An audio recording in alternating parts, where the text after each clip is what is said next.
بسم اللہ الرحمن الرحیم۔ السلام علیکم۔ ایک نوجوان نے درویش سے دعا کرنے کو کہا۔ درویش نے نوجوان کے کاندھے پر ہاتھ رکھا اور بڑے دل سے دعا دی، اللہ تجھے آسانیاں بانٹنے کی توفیق عطا فرمائے۔ دعا لینے والے نے بڑی حیرت سے کہا، حضرت الحمدللہ، ہم مال پاک کرنے کے لیے ہر سال وقت پر زکوٰۃ نکالتے ہیں، بلاؤں کو ٹالنے کے لیے حسب ضرورت صدقہ بھی دیتے ہیں، اس کے علاوہ ملازمین کی ضرورتوں کا بھی خیال رکھتے ہیں۔ ہمارے کام والی کا ایک بچہ ہے جس کی تعلیم کا خرچہ ہم نے اٹھا رکھا ہے۔ اللہ کی توفیق سے ہم تو کافی آسانیاں بانٹ چکے ہیں۔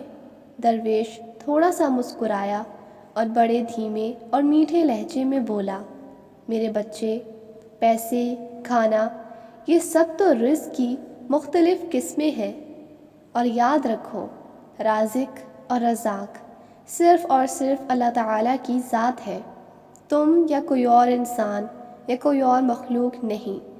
تم جو کر رہے ہو، اگر یہ سب کرنا چھوڑ بھی دو تو اللہ تعالیٰ کی ذات سے یہ سب فقط ایک ساعت میں سب کو عطا کر سکتی ہے۔ اگر تم یہ کر رہے ہو تو اپنے اشرف المخلوقات ہونے کی ذمہ داری ادا کر رہے ہو۔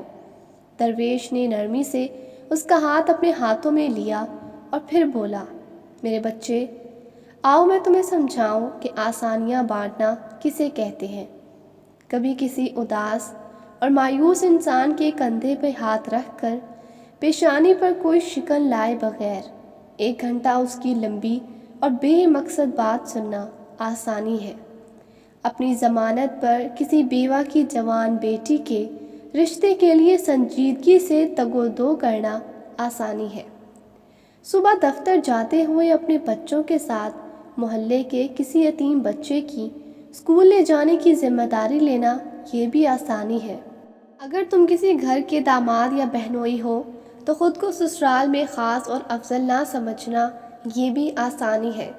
غصے میں بپھرے کسی آدمی کی کڑوی، کسیلی اور غلط بات کو نرمی سے برداشت کرنا، یہ بھی آسانی ہے۔ چائے کے کھوکے والے کو اوئے کہہ کر بلانے کی بجائے بھائی یا بیٹا کہہ کر بلانا، یہ بھی آسانی ہے۔ گلی محلے میں ٹھیلے والے سے بحث مباحثے سے بچ کر خریداری کرنا، یہ آسانی ہے۔ تمہارا اپنے دفتر، مارکیٹ یا فیکٹری کے چوکیدار اور چھوٹے ملازمین کو سلام میں پہل کرنا، دوستوں کی طرح گرم جوشی سے ملنا، کچھ دیر رک کر ان سے ان کے بچوں کا حال پوچھنا، یہ بھی آسانی ہے۔ ہسپتال میں اپنے مریض کے برابر والے بستر کے انجان مریض کے پاس بیٹھ کر اس کا حال پوچھنا اور اسے تسلی دینا، یہ بھی آسانی ہے۔ ٹریفک اشارے پر تمہاری گاڑی کے آگے کھڑے شخص کو ہار نہ دینا جس کی موٹر سائیکل بند ہو گئی ہو، سمجھو تو یہ بھی آسانی ہے۔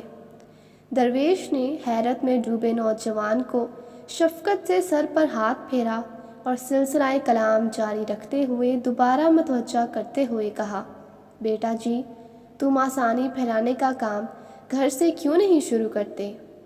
آج واپس جا کر باہر دروازے کی گھنٹی صرف 1 مرتبہ دے کر دروازہ کھلنے تک انتظار کرنا۔ آج سے باپ کی ڈانٹ ایسے سننا جیسے موبائل پر گانے سنتے ہو۔ آج سے ماں کی پہلی آواز پر جہاں کہیں ہو فوراً ان کے پاس پہنچ جایا کرنا، اب انہیں تمہیں دوسری آواز دینے کی نوبت نہ آئے۔ آئندہ سے بیوی کی غلطی پر سب کے سامنے اس کو ڈانٹ ڈپٹ مت کرنا۔ سالن اگر اچھا نہ لگے تو دسترخوان پر حرف شکایت بلند نہ کرنا۔ کبھی کپڑے ٹھیک استری نہ ہوں تو خود سے ہی استری درست کر لینا۔ میرے بیٹے، ایک بات یاد رکھنا، زندگی تمہاری محتاج نہیں، تم زندگی کے محتاج ہو۔ منزل کی فکر چھوڑو، اپنا اور دوسروں کا راستہ آسان بناؤ، انشاءاللہ تعالی منزل خود ہی مل جائے گی۔